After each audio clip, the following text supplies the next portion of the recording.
Tu rêves d'attirer les bons clients à toi, développer la visibilité de ton business et surtout récupérer du temps et la liberté de réaliser tes rêves?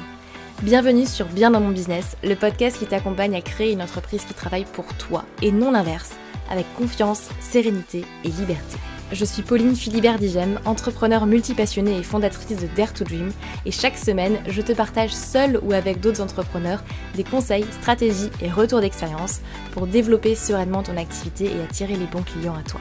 Dare to Dream, c'est aussi une communauté d'une dizaine de milliers de personnes aujourd'hui à travers nos contenus sur les réseaux sociaux, la newsletter et le podcast, ainsi que des programmes en ligne et formations pour développer ton entreprise en ligne et vivre ta vie comme tu l'entends, que tu aies envie de voyager à travers le monde, te poser au bord d'une piscine avec du champagne ou simplement voir grandir tes enfants, prendre du temps pour toi.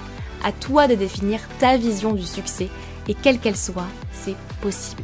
Tu peux réaliser tous tes rêves. À toi de vivre ta vie et d'oser monter la première marche. Je t'invite à t'installer confortablement et c'est parti pour l'épisode du jour. Hello! J'espère que vous allez bien, contente de vous retrouver pour ce nouvel épisode de Bien dans mon business.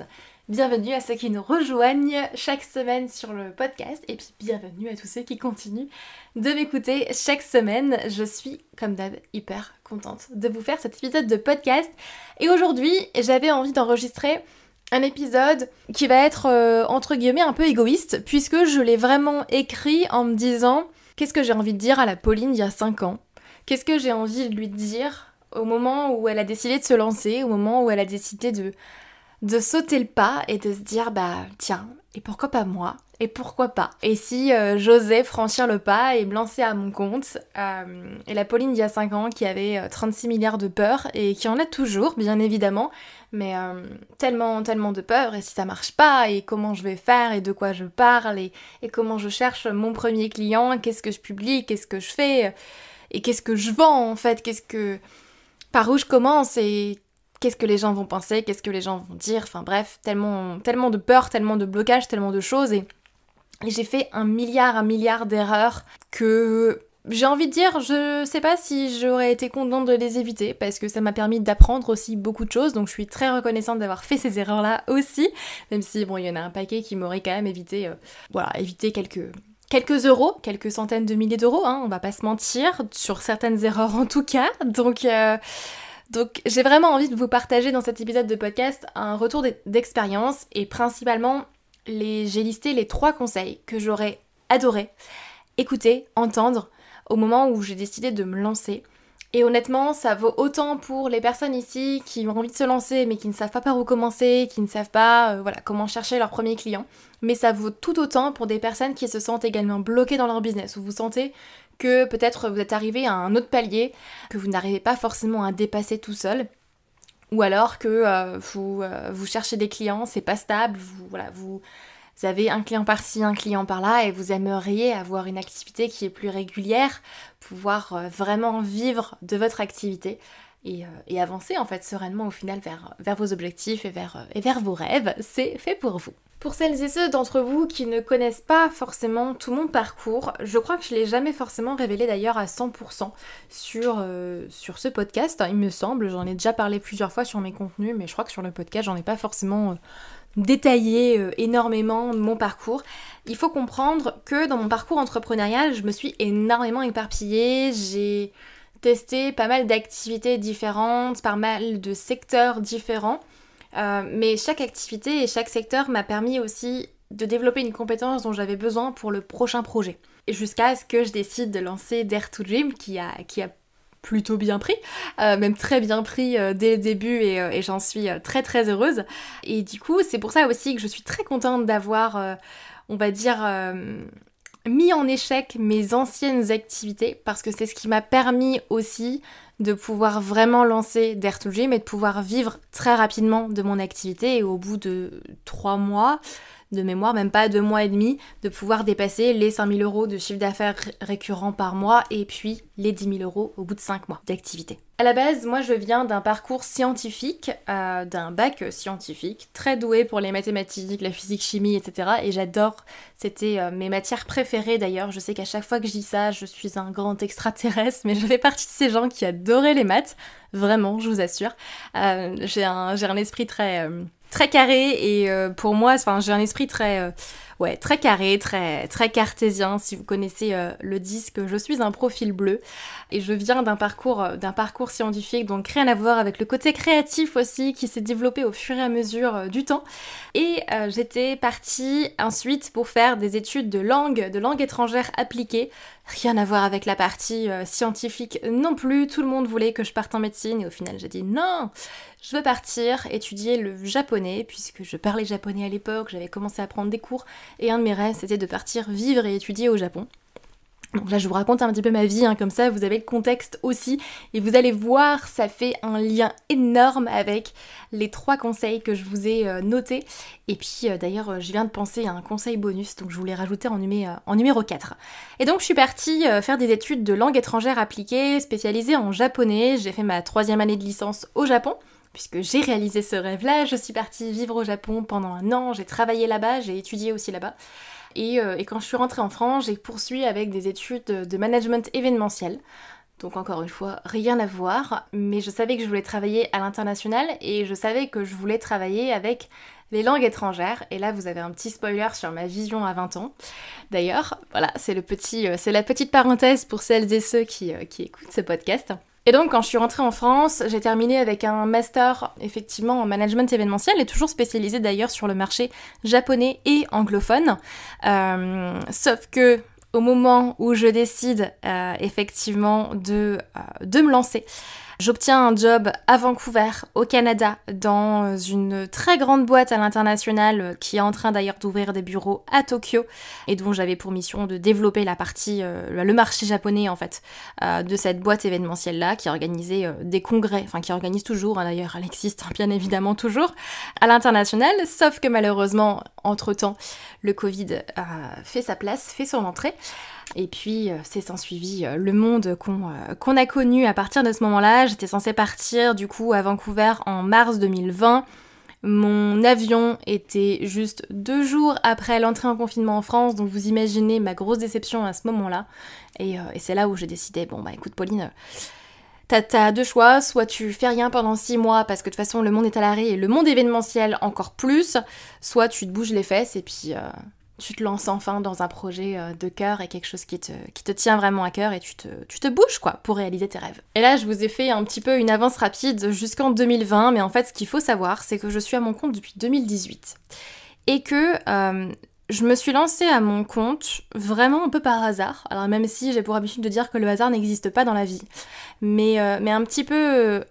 Par chance en fait vraiment et par le hasard, j'ai pour habitude de dire que je ne me suis pas lancée dans l'entrepreneuriat, c'est plutôt l'entrepreneuriat qui est venu me chercher. Il faut savoir que je me suis jamais vue salariée, c'est pas du tout quelque chose qui était dans ma vision et pourtant j'ai grandi avec 2 parents fonctionnaires, mais c'est pas, j'ai pas du tout eu de modèle entrepreneurial dans mon entourage, dans ma famille, pas forcément effectivement de mes parents non plus, mais pour autant je me suis jamais forcément vue salariée et 2018 en fait, une start-up française est venue me chercher pour faire de la traduction et de l'interprétariat anglais-japonais. Et donc, en fait, il fallait être indépendant, il fallait être déclaré à l'URSSAF. Donc c'est là que j'ai appris tout simplement à déposer ma demande sur le site de l'URSSAF et à faire ma demande de création d'auto-entreprise. Donc j'ai appris au fur et à mesure, j'ai appris à créer une facture, j'ai appris à faire une déclaration de chiffre d'affaires à l'URSSAF, j'ai appris tout ce que ça voulait dire, les obligations, les droits, voilà, tout ce qu'il y avait aussi autour de ce statut-là.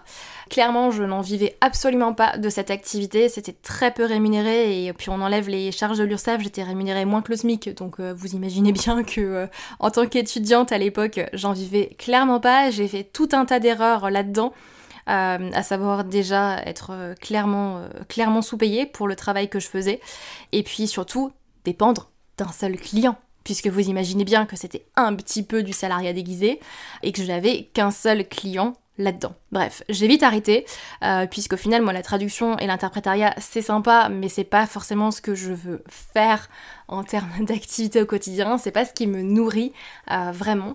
Et derrière, en fait, il faut savoir qu'en même temps, j'avais lancé de mon côté mon blog, puisque du coup j'étais partie vivre au Japon, etc. Et je racontais ma vie un petit peu sur ce blog avec mon voyage. Alors il n'existe plus aujourd'hui, il n'est plus sur internet, mais j'avais appris à créer un site internet, j'avais appris à créer un blog, et tout ce qui va avec au final, l'achat d'un nom de domaine, la mise en place technique, etc. Et en fait on est venu me chercher sur la création d'un site internet. Donc en fait j'ai commencé à vendre de la création de sites internet à des associations étudiantes en partie dans la fac où j'étais.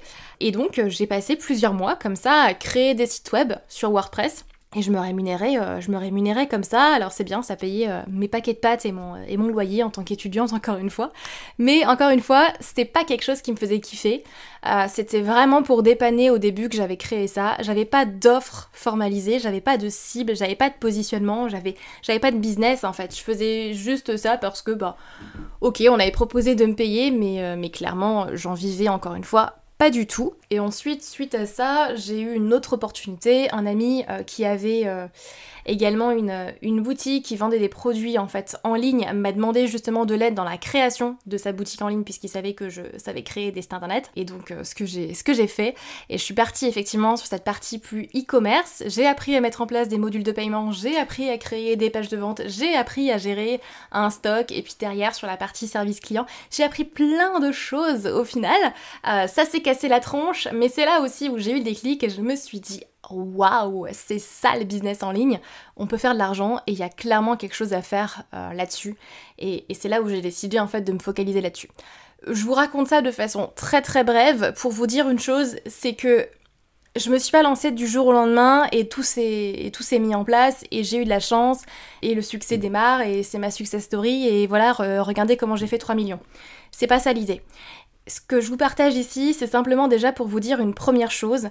On a tous un parcours différent et toutes les erreurs que j'ai faites par le passé et toutes les activités que j'ai faites qui n'ont pas duré et qui sont cassées la tronche à un moment donné, sont cassées la tronche pour une raison très très évidente, c'est que j'avais pas pensé à travailler sur mon business et que j'avais pas du tout validé les fondations de mon business comme ce que je vous apprends justement dans la Human Business Academy. Mais surtout, à chaque échec, j'ai appris et j'ai réutilisé ce que j'ai appris durant mon ancienne activité pour ouvrir la prochaine.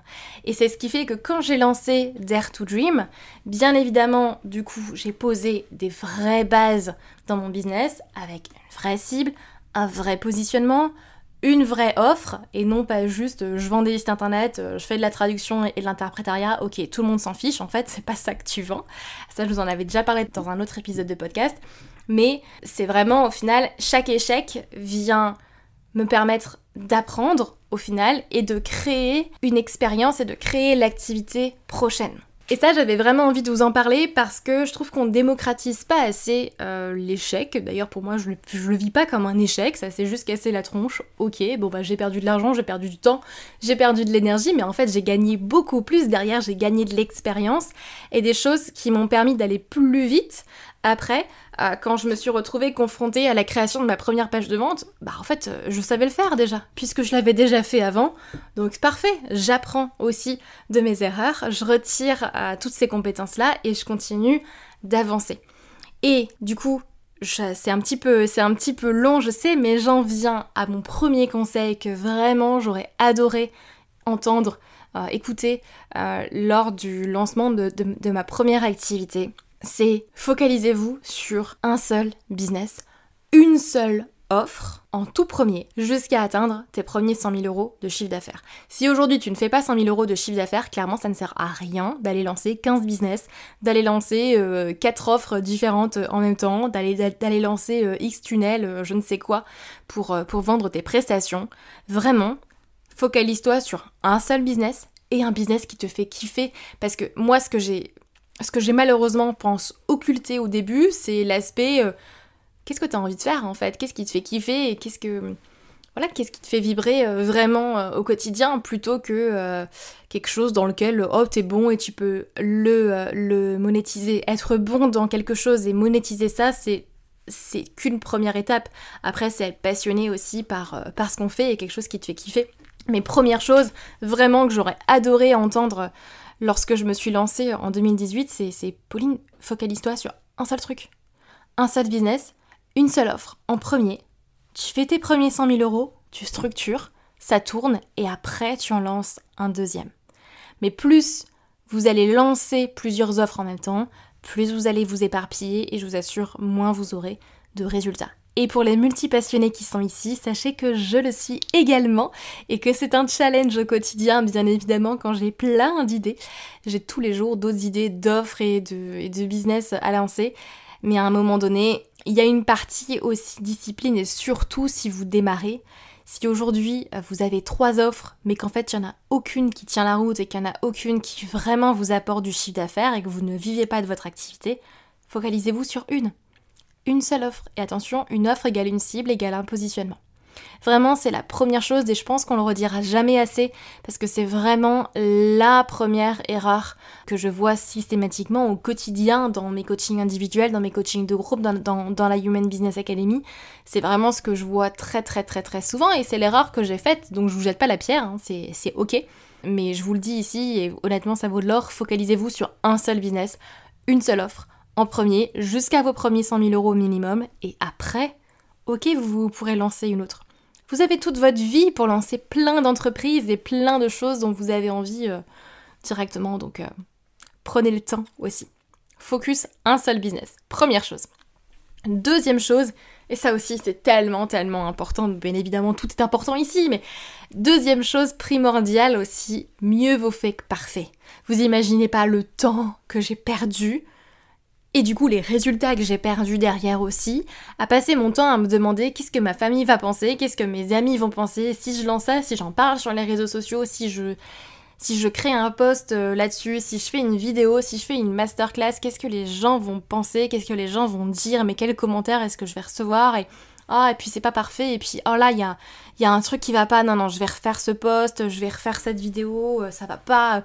D'ailleurs pour la petite anecdote, ma toute première vidéo sur les réseaux sociaux, vous pouvez aller la voir si vous voulez, elle a été publiée sur LinkedIn en 2020 du coup. C'est la première vidéo, avant je faisais pas de vidéo. LinkedIn en 2020 et je crois YouTube également du coup en 2020. Il me semble que je l'ai laissée. Mais vraiment, allez la voir.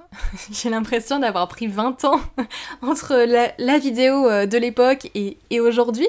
Et cette vidéo-là, pour l'histoire, j'ai mis presque une journée entière à la filmer. Je l'ai refaite, je sais pas, une bonne centaine de fois, elle dure 5 minutes, mais je vous assure que j'ai pris une journée entière et que ça m'a demandé tellement d'efforts, tellement d'énergie d'appuyer sur publier. Ça a été une horreur, mais vraiment une horreur, mais je l'ai fait, je suis passée à l'action. Et la deuxième a été plus simple. Et la troisième a été encore plus simple. Et la quatrième a été encore mieux. Et cinquième encore mieux, etc. etc. Et aujourd'hui, il y a toujours un petit stress quand je lance une vidéo. Il y a toujours un petit stress. Il y a toujours une petite appréhension quand je lance un live, une masterclass, etc. Bien évidemment, j'ouvre le live, je me dis, oula mes cheveux. Ok, bon alors, on va se recoiffer un petit peu. Mais ça fait partie du game, ça fait partie du jeu. C'est comme ça. Par contre, mieux vaut fait que parfait. Lance-toi. Optimise après.